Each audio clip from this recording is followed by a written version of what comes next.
Dikisahkan dalam satu riwayat adalah salah satu fitnah yang terbesar adalah fitnahnya wanita. Mengapa fitnah wanita yang terbesar? Rayuannya saja mampu mengalahkan daripada rayuan iblis.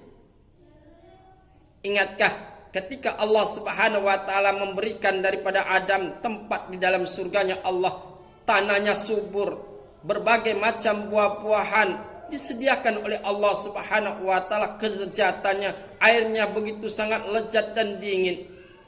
Tempat bernostalgia bersama istri yang tercinta sehingga tidak ada stres dalam surganya Allah Subhanahu wa taala. Mendengar sedemikian karena Adam ditempatkan oleh Allah Subhanahu wa taala di dalam surga, maka cemburu dalam hati iblis pun bergejolak.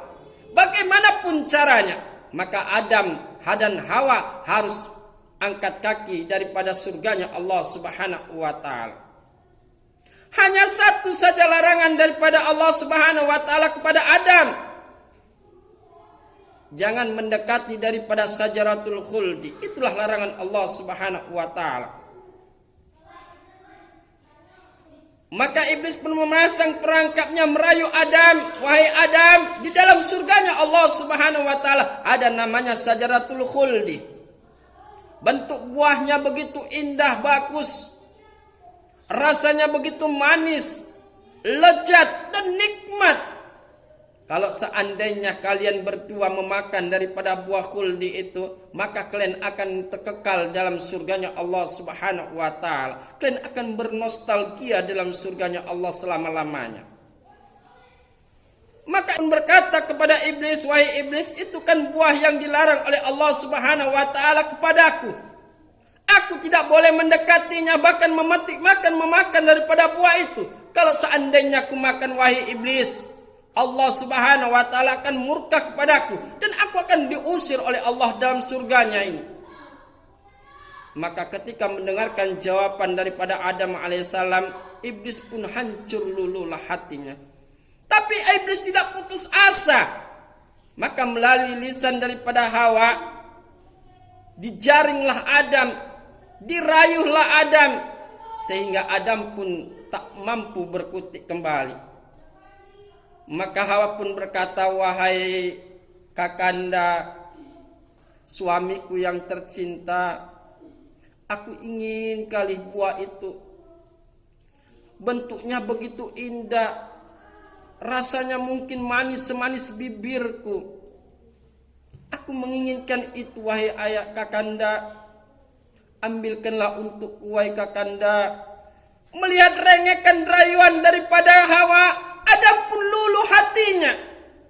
Tanpa sadar pun ia mendekati daripada sajaratul khuldi, memetik buah khuldi, bahkan memakan buah khuldi mereka bersama-sama. Sehingga Allah Subhanahu wa taala murka kepada mereka berdua. Maka mereka terlepas semua pakaian mereka yang ada dalam surga. Mereka pun terbuka aurat-aurat mereka, nampak kemaluan mereka. Maka mereka pun berlarian ke sana kemari untuk bersembunyi karena takutnya mereka kepada Allah Subhanahu wa taala. Adam cepat berpikir karena dia orang yang pandai, orang yang dia itu yakin kepada Allah, orang yang memahami akan hakikatnya. Maka tatkala itu pun kemanapun dia lari bersembunyi, maka mereka pasti Allah Subhanahu wa taala akan mengetahui mereka. Maka bersegeralah Adam memohon ampun kepada Allah Subhanahu wa taala. Rabbana zalamna anfusana wa illam taghfir lana wa tarhamna lanakunanna minal khasirin. Duhai ya Allah, ya Tuhan kami, sesungguhnya kami telah menzalimi diri kami sendiri. Jikalau tidak Kau maafkan kami, tidak Kau ampuni kami ya Allah, sungguhlah kami menjadi orang-orang yang merugi. Ketika seseorang, sealim apapun seseorang, ketika mendapatkan rayuan daripada wanita, maka dia akan melanggar daripada aturan-aturan Allah Subhanahu wa taala. Ingatkah kisah daripada Aisyah adalah istri yang soleha, walaupun suaminya begitu bejatnya, pengisnya. Aisyah adalah orang yang beriman kepada Allah Subhanahu wa taala. Tapi Fir'aun suaminya adalah orang yang ingkar, yang sombong kepada Allah Subhanahu wa taala. Maka pada suatu saat ketika Aisyah dan Fir'aun sedang duduk di sebuah tepi sungai Nil, maka tatkala mereka berkata-kata, mereka bercumbu, mereka saling melemparkan pandangan, maka Allah Subhanahu wa taala mengutus Nabi Musa yang waktu itu kecil menuju daripada sungai Nil, mengalir di depan mereka. Padahal waktu itu Fir'aun telah mengumumkan kepada seluruh penduduk kota Mesir, barang siapa yang dia itu ada anak laki-laki yang lahir di muka bumi ini, maka algunya akan membunuh daripada anak kecil itu kalau dia lahir laki-laki. Allah kirim Musa melalui sungai ini, dihanyutkannya oleh ibunya di sungai ini dengan peti yang begitu indah. Maka terlihatlah oleh Aisyah. Maka Aisyah pun berkata kepada Fir'aun, wahai abang anda, apakah itu yang mengalir di atas sungai Nil? Ada sebuah kota yang indah, tolong ambilkanlah untuk wahai abang anda. Maka Fir'aun pun memerintahkan prajuritnya untuk mengambil kota itu. Maka setelah diambil oleh prajuritnya, maka diberikanlah oleh Fir'aun. Kemudian Fir'aun memberikan kepada Aisyah. Seraya dibuka daripada kota itu, ternyata isinya adalah anak kecil, anak bayi yang mungil, yang cantik, yang montok.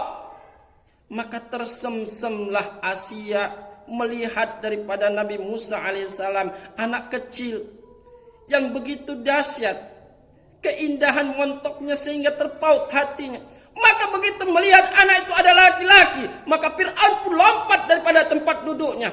Maka memanggil daripada bala tentaranya, prajuritnya, wahai prajurit, bunuh anak laki-laki ini. Maka tatkala itu pun berkatalah Aisyah merayu sang suami, wahai suamiku, anak ini aku sangat sayang kepadanya. Kamu lihatlah begitu montoknya dia, begitu cantiknya dia, tampannya dia. Kita nggak punya anak, bagaimana kalau kita pelihara anak ini? Dengan rayuan Aisyah, maka lupalah Fir'aun, luluh hatinya, sehingga Musa pun berkembang besar di kalangan istana. Musa lah yang akan menghancurkan daripada Fir'aun, kesombongan Fir'aun. Begitulah ketika Allah Subhanahu wa taala telah meluluhkan hati seseorang melalui lisannya daripada wanita. Dan begitu jugalah Allah Subhanahu wa taala ketika menjadikan rayuan seorang wanita kepada laki-laki yang soleh, maka akan hancurlah hati laki-laki itu. Sehingga sebaik-baik apapun, sesoleh-soleh apapun lelaki, kalau dia sudah kena rayuan daripada wanita, maka dia akan hancur hatinya. Sekejam-kejam pun apanya laki-laki, sebiadab apapun laki-laki, kalau dia sudah kena rayuan wanita, maka akan luluh pula hatinya.